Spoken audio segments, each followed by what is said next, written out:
Hello, Capricorn. I had to take a long break between doing your reading, doing the video reading for you all for March, and when I ended Sagittarius. And that's because, quite frankly, your seventh house is confusing. But anyway, here we are doing houses 1 through 6 in here on YouTube for March 2023. Thanks for being here with me. Let's just get right down to business, shall we? Light. First house, where you're at right now. Light says prosperity and bliss are assured. Well, the Capricorn's going to love to hear that. So this happens in the first few days of March, and the advice card is, it's up to you. Well, welcome to the life of a Capricorn, where you are the only people that actually make it happen in your world. There's nobody else doing the work. There's no one else. There's no little man behind the wall or behind the curtain that's turning the crank, because it's all you, right? Yes, it is up to you. There's no surprise there. Your second house, Triumph. This is the Knight of Swords card in traditional tarot for me as a reader. So this card is indicating fast-moving action. The Capricorn will have to swoop in and save, once again, your financial day or month or year. To take action to resolve something, to move your money, or how you make your money. You may have to... this could be some sort of intervention, actually, where there was some sort of money plan, and then all of a sudden the Capricorn's like, whoa, wait a minute, nope, we can't continue going down this road, we got to do something else. We have to take swift, fast action now. You could already know what this action is as you are listening to this video. For example, if you have been given the intuitive hit that you know you need to switch banks or something like that, and you haven't done it yet, consider this your confirmation message, okay? You're ready to take action on this now. Okay, you're ready to take action on this now. Now, this could actually be... and it's only if you've been thinking about this prior to listening to this video. Taking out a loan from somewhere. You know what I mean?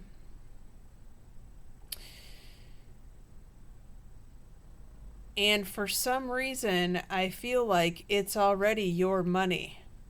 And that may not make sense to a lot of you, but it's going to make sense to someone out there. There are certain financial accounts, shall we say. I'm trying not to give away the whole thing here, but you're going to know what I mean when I explain it. Where you already have your money set up in there, but it's not liquid. But you can still take a loan against it, because you may need that money now or in the near future, and then you're paying yourself back interest. You're paying interest, but you're paying yourself back interest. And if that's you, you know what I'm talking about. Regardless, all of you are going to have to take some sort of swift action. It might not be a loan, but it could be. I can't rule it out. Let's put it that way. Your third house brother or sister, well, their life is a challenge now, and if you talk to them, they may tell you about all their trials, tribulations, and struggles. They may tell you that they have an idea, they have a plan of how to make changes, how to make it better. Well, the plan is a no-go for now. I'm not saying that it's not going to be a plan that they can do in the future, but it's not going to be implemented in the month of March. It's too soon. Your fourth house, where you currently live. Now, this is a warning that we need to talk about. And this doesn't come up in the fourth house very often, but when it does, you really want to pay attention. Now, look, if there's any sign out of the zodiac that can say no and have absolutely no guilty feelings for it whatsoever, it's a Capricorn. The Capricorn is going to have to say not just no, but hell no. Hell to the no to someone who's in your house or who comes to your house, perhaps scheduled, but perhaps unscheduled, who is trying to bullshit you. Now, this is not going to turn out well for the other person because perhaps they don't know who they're coming up against. This, in the fourth house, someone is trying to bullshit you. This could be, and this is not for everyone, obviously, this could be some sort of salesman. Now, if it's a door-to-door salesman, the Capricorn knows not to answer the door, right? But if you happen to run into this person when you're outside, like you're trying to, get to your car to leave, and this person is trying to sell you something, or maybe you call this person a salesman over because you're in the market to buy something, and what this person says is, look, you need to do it this way, and then they slide a paper in front of you with a price tag on it because this is the only way to go. And that, I'm telling you, is total 100% bullshit. Because look, you can't get any clearer than this.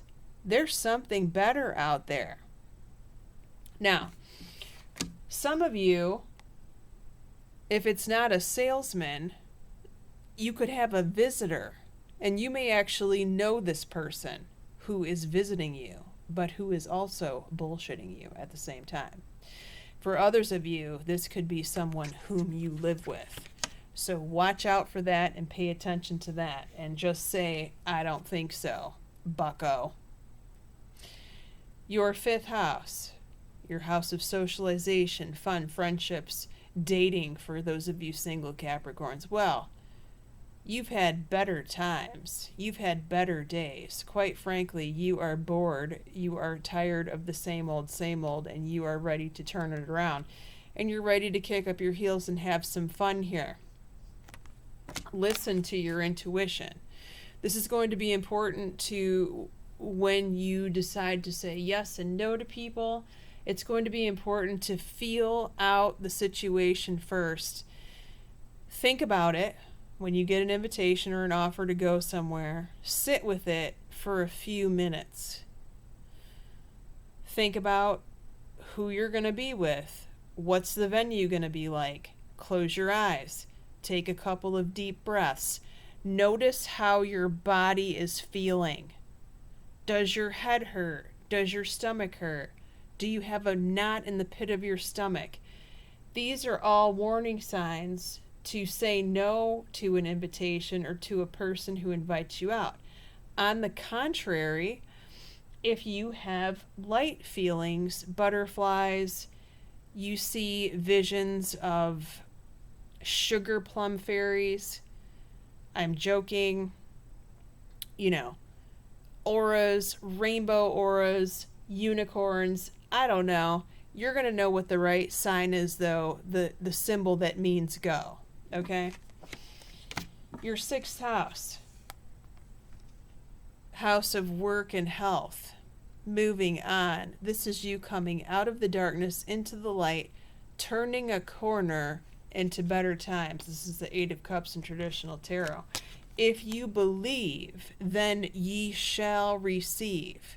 Okay? I like this. So, Capricorns, you've had sort of a difficult go at work. As of recent, things are starting to change in a better direction in your favor.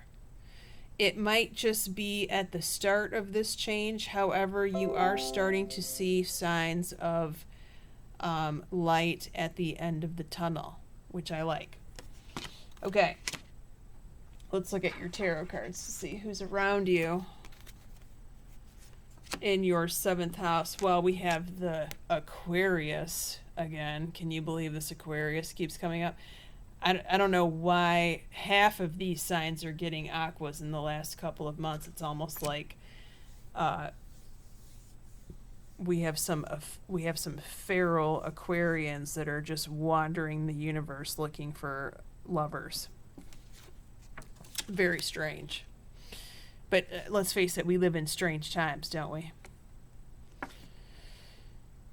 Okay, the Empress, indicative of a Taurus, or it could be a Libra because it's Venus energy. And we have the Death card, so here's your Scorpio here.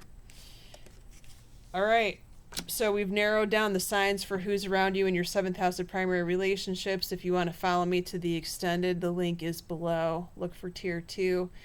That'll give you the monthly readings, and it will give you the tier 1 readings, which are my yearly predictions as well. We're going to be going over your 7th house of primary relationships, including romance angel cards, your 8th house of taxes, contracts, legal matters, the source of your significant other's income, if that applies to you, your 9th house of your school and travel, your 10th house of career and your mother, your 11th house of your best friend or your child, for those of you that don't have children, it's best friend, and your 12th house, which is what's about to happen in June, 3 months from now. Many blessings. Take care.